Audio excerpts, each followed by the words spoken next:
Hello family, ఈరోజు నేను ఒక వెరైటీ ఉల్లిపాయ చట్నీ చూపించబోతున్నాను.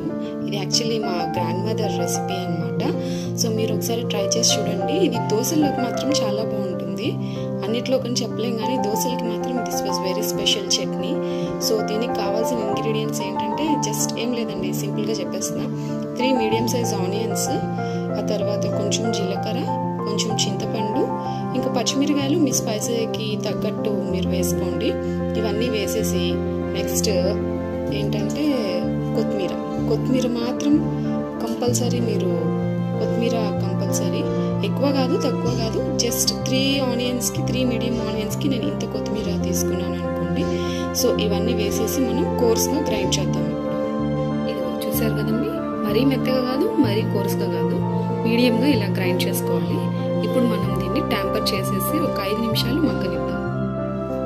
చూడండి, అందరికీ ట్యాంపరింగ్ తెలుసు కదా, సారీ స్టవ్ వెలిగిస్తూ మర్చిపోయాను. So sorry. చిన్నపాయ కూడా కంపల్సరీ అండ్ కర్రీస్.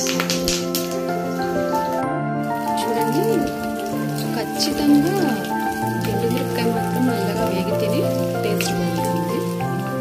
అందులో 2 మెంతుల గింజలు కూడా వేసుకుంటాండి, కానీ నా దగ్గర అయిపోయి నేను వేయలేదు. ఓకే, చూసారు కదండి, ఇంతే, వెరీ సింపుల్. 5 నిమిషాల్లో అయిపోతుందండి. మీ దగ్గర అన్నీ రెడీ ఉండాలే, కానీ 5 నిమిషాల్లో అన్నీ అయిపోతాయి. చూడండి, ఉల్లిపాయ పచ్చిమిరకాయ కదా, కొంచెం ఘాటు తాలింపులో వేయగలనే కంట్లోకి వస్తుంది. కొంచెం చూసుకోండి. పచ్చిమిరకాయ మాత్రమే డామినేట్ కానివ్వకండి.